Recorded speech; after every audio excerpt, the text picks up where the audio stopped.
Hello and welcome to Devon Derbyz. This podcast is sponsored by Callum on the Beat. More about that at the end. Today's guest is Callum Friendship, who has a lot of knowledge about the Devon Derby. Hello and welcome to Devon Derbyz for everything Devon Derby related. Today I'm joined by Callum Friendship, who has a massive social media following. Well, welcome. So today there will be 4 major segments. The first segment is, obviously both the clubs have been on the rise in recent years, with Exeter and Plymouth recently getting promoted. Exeter to League One and Plymouth to the Championship respectively. What do you think about the rise of both the clubs? I think it's been good for them. I think it brings more fans in, more money for the clubs. You've got to look at it like in the next few years they could be up there playing in Championship or top level football. Why? Because if you look at the way the clubs have developed over the years, they've got a bigger following, more fans are going to games, more money comes in, they can spend on better players, bring in youth academy players, helps to build up their team squad and their team fitness overall. You've got to look at it like that. So with this extra money that's got to come from obviously being in a higher league and TV revenues and stuff, do you think that with the right management they can push on, or do you think that Championship is the highest level that they'll reach? Depends if they have a good team, good management. They need like good players around them to build that squad depth to be able to make it to the Premier League. I mean having good players is one thing, but you also need a quality manager. And if you don't have a quality manager in the Premier League, in the Championship, then you probably won't get promoted. And I mean, this is something that I think personally has almost plagued Plymouth a bit because of their managerial situation at the moment. I mean, Plymouth have good players in the Championship, but they're struggling. So this is why I'm saying that, you know, you can have great players, but you need a manager. Yeah. Right. Next. Well, they could go down, couldn't they? I mean, they could go down. Yeah, they could go down. If Birmingham win, Plymouth go down. If Plymouth lose. Yeah, I mean, there are two sort of... You've got to remember Hull are playing well as well. Hull are in 7th. Yeah, but Norwich are in 5th. And Birmingham, they haven't got Championship ready squad yet. I mean, I look at Birmingham's squad and I look at Plymouth's squad, and I genuinely think that Plymouth have a better chance of staying up. Because Plymouth have got those players like Morgan Whittaker, Ryan Hardy. Obviously, Finn has proven to be a big loss that they'll never get back. Or we'll probably get back eventually, but you know, I doubt that they wanted to leave him anyway. Next, both the clubs have been on the rise in recent years, but obviously there's different reasons why. Exeter has been more community-led, so obviously they've been part of the Exeter City Supporters Trust now for over 20 years. What do you think about that? I think it's good. I think both clubs have done really well over the past few years. I think the management and the players have done well. I think the club coaching staff has done well. They've gotten to the right place where they need to be. Do you think that they can continue being community-led and carry on, or do you think that they need to start being more closed in a sense? No, I think community-led is better because you've got to look at it like the fans can run the club, so they get the choices as well. Whereas if it's someone that's bought the club out, then fans won't get a choice. Do you think that also increases the harmony between both the fans and the players then? Because if the fans can choose what they want in the club, do you think that they'll feel more connected, and do you think that they'll have more of a say? Yeah, I think they will have more of a say on the players. I think they will get like a good voting on the players, what players play well, what players play bad, and they get to make the choices of who goes at the summer and that. Obviously, Plymouth have had less of a community-led approach with their football club, as 20% of their club's revenue has been brought by American investors. What do you think about that then?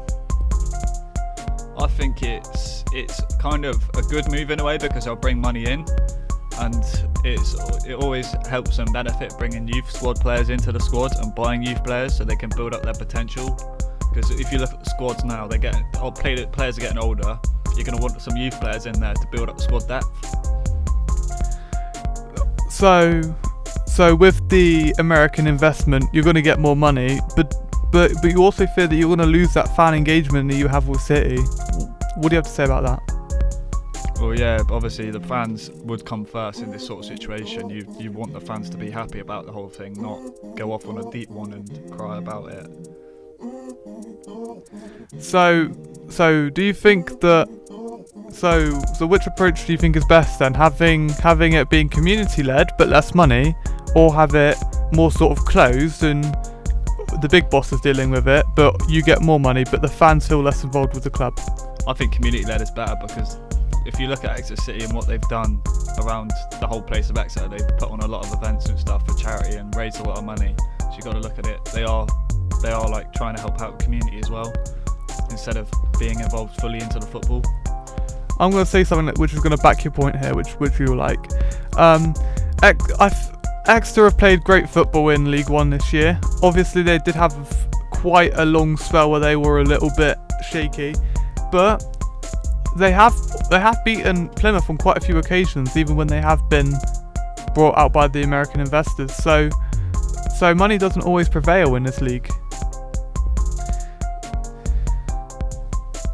What is your most memorable moment of the Devon Derby? 4-0 win, gotta be. Any particular reason? It's just a really big win against Plymouth, and you'd always want to beat them. You don't want to lose to them, do you? I mean, that is a massive thumping with Ollie Watkins scoring a brace. I spoke to Pierce Sweeney as well, who before the I spoke to Pierce Sweeney before this podcast, and he also said the same thing. And basically he said that the win was massive for the fans and massive for everyone involved. Well, what do you have to say about that? Yeah, it's obviously a big win. It'll get the fans happy, get the stadium bouncing, obviously. The fans back the players at the end of the day, so if the fans aren't happy with a performance that they thought was good or bad, then the fans won't be happy about it. So you always want to keep the fans happy. So obviously this win was a morale booster for everyone involved. Do you think that eventually, given